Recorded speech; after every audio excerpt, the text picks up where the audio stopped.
اگر عورت عدت پوری نہ کرے، یعنی 4 مہینے 10 دن پورے نہ کرے، کیا کیا پھر اس نے؟ عدت پوری نہ کرے کیا مانا؟ دوسری شادی کر لی۔ جب دوسری شادی کر لی تو پہلے خاوند سے ویسے ہی تعلق نہ رہا، پوچھنے کی کیا ضرورت ہے؟ باقی عدت پوری نہ کرنے کا گناہ الگ ہے کہ جب تک عدت ہے 4 مہینے 10 دن وہ دوسری شادی نہیں کر سکتی۔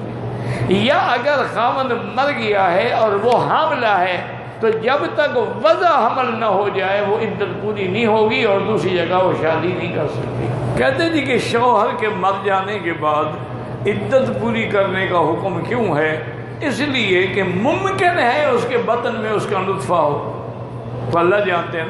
اب 2 3 4 دن 15 دن 20 دن کا تو کسی کو پتہ نہیں ہوتا نا جب تک ٹیسٹ نہ کرائے، تو اس لیے حکم ہے کہ وہ ایک تو اتنا عرصہ اس کے ساتھ تعلق رہا، صحبت رہی، تو کچھ تو حیا ہو کہ اس کے غم میں رہے، اور دوسرا یہ بھی ہے کہ کہیں اس کا نطفہ تو اندر نہیں ٹھہرا ہوا۔ اس لیے اللہ نے حکم، اور یہ نص قطعی ہے، مولویوں کا فتویٰ نہیں، قرآن ہے کہ 4 اشہر و عشرہ، 4 مہینے 10 دن اس کو عدت پوری کرنی ہوگی۔ وَأُولَاتُ الْأَحْمَالِ أَن يَضَعْنَ حَمْلَهُنَّ، اور اگر حاملہ ہے تو وضع حمل اس کی عدت ہوگی۔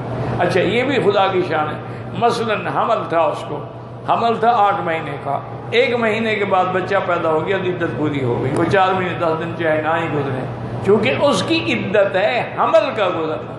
اب حمل 2 مہینے کے بعد وضع ہو گیا، 1 مہینے کے بعد 15 دن کے بعد ہو گیا، عدت ختم ہو گئی۔ اور اگر حمل نہیں ہے تو پھر 4 مہینے 10 دن اور خاوند کے گھر سے نہ نکلے، سوگ کی کیفیت میں رہے، کوئی میک اپ سیک اپ شنگار بھی نہ کرے، اور بلا ضرورت گھر سے نہ نکلے، الا بیمار ہے، مریض ہے، کوئی حاجت ہے، ورنہ اس کو اس خاوند کے گھر سے نکلنے کی بھی اجازت نہیں ہے۔ واللہ تعالی عالم۔ ویڈیو کے نیچے سبسکرائب کے بٹن پہ کلک کریں، بیل کے آئیکن پہ کلک کیجئے تاکہ ہر نئی ویڈیو کی نوٹیفیکیشن آپ کو مل جائے۔